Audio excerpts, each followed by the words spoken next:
अपने offline classes में बता रखा है वाष्प दाब क्या होता है। जब किसी बंद बर्तन में जब कोई द्रव रखा जाता है तो उसके जो वाष्पशील कण होते हैं वो उसकी द्रव की सतह पर एक क्या लगाते हैं, प्रेशर लगाते हैं। ठीक है, तो हर द्रव का अपना वाष्प दाब अलग अलग होता। ठीक है, उसी के बारे में गणना करेंगे कि जब द्रव को किसी दूसरे द्रव में घोला जाएगा तो उसके वाष्प दाब पर क्या प्रभाव पड़ेगा, उसकी गणना कैसे करेंगे। ठीक है, जैसे माना ए और बी कोई दो द्रव हैं। ठीक है, ए का वाष्प दाब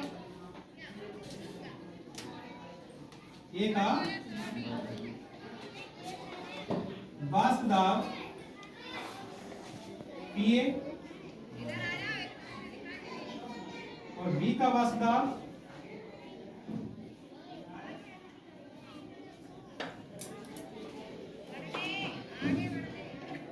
पीबी है। अगर दो द्रव मेरे पास है ए और बी और मैं दोनों द्रवों को अगर घोल रहा हूं तो ए और बी दोनों को मैंने मिला दिया है, ये तुम्हारा मिश्रण बन चुका है। तो मिश्रण बनने के बाद इसको मैं विलेन भी बोलूंगा इसमें जाके। तो ए का वाष्प दाब जो मिक्सचर मेरे पास है उसमें ए का वाष्प दाब पीए है और बी का वाष्प दाब पीबी है। अच्छा, राउल्ट ने क्या बताया, राउल्ट के अनुसार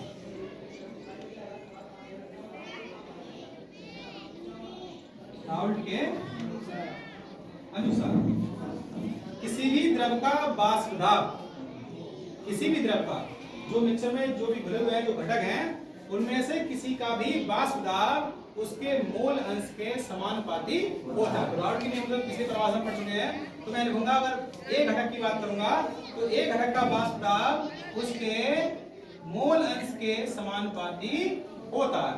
अगर यह समानुपाती का साइन हटेगा तो एक नियतांक आ जाएगा जिसे बोलेंगे हम P नॉट A। क्या बोलेंगे? P not A। तो जाइए ऐसे, जहां P नॉट A क्या है? P नॉट A है शुद्ध द्रव का वाष्प दाब, अर्थात मिलाने से पहले जब हमने दोनों को घोला था उससे पहले का वाष्प दाब है P नॉट A। इसे बोल देंगे इक्वेशन नंबर 1। इसी प्रकार ये पहले द्रव के लिए बच्चों, पहले द्रव के लिए, दूसरे द्रव के लिए क्या करेंगे?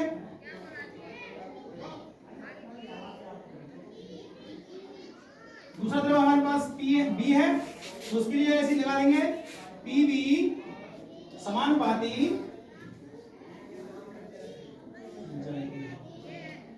जाई बी। ठीक है, तो ये दूसरा द्रव है तुम्हारा, तो दूसरे द्रव का वाष्प दाब उसके मोल अंश के समानुपाती होगा। ऐसी समानुपाती का साइन यहां भी हटेगा तो यहां बचेगा तुम्हारा पीबी बराबर पी नॉट बी जाई बी। ये बनेगा तुम्हारा इक्वेशन नंबर 2। अच्छा, ये भी तुम्हारा वाष्प दाब है पहले विलेन का, पहले द्रव का, ये तुम्हारे दूसरे द्रव का वाष्प दाब है। अगर तुम्हारे टोटल वाष्प दाब मिश्रण का वाष्प दाब निकालना तो लिखेंगे कुल वाष्प दाब,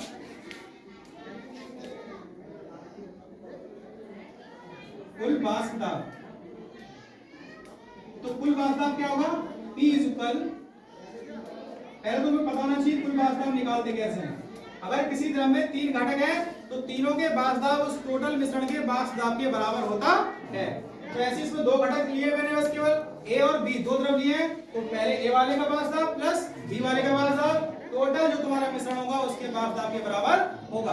अब इसमें अगर इसके मान रख दूं और मान रखने के बाद मुझे क्या मिलेगा, मुझे इक्वेशन मिलेगी।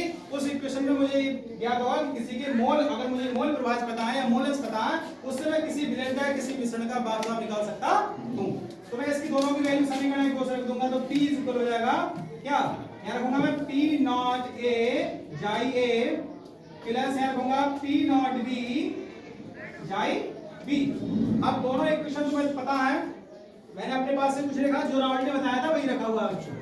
ठीक है, तो इसमें P क्या है, इसमें वाष्प दाब, शुद्ध द्रव का वाष्प दाब घोलने से पहले। P भी क्या है, ऐसे ही दूसरे द्रव का वाष्प दाब घोलने से पहले। P क्या है तुम्हारा, जो मिश्रण मिला है उसका वाष्प दाब है। जाई क्या है तुम्हारा, ये पहले वाले का मोल प्रभाज है, मोलंश है, ये दूसरे वाले का मोल प्रभाज है, मोलंश है। मोल प्रभाज मोलंश कैसे निकालते हैं, अगर मैं उसको सूत्र बताना चाहूं तो जाई A इक्वल होता है जिस घटक का मुझे मोल अंश निकालना है उस घटक का मोल बटे टोटल मोल।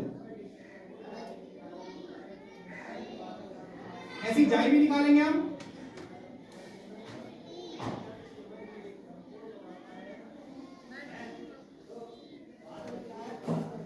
तो दोनों में संबंध होता है, अगर किसी भी विलेन में या किसी भी घटक में 2-3 द्रव घुले हुए हैं तो उनका जो टोटल मोल अंश होता है वो 1 के बराबर होता है। तो एक इक्वेशन है तुम्हारी पहले से, जाई ए प्लस जाई बी बराबर 1।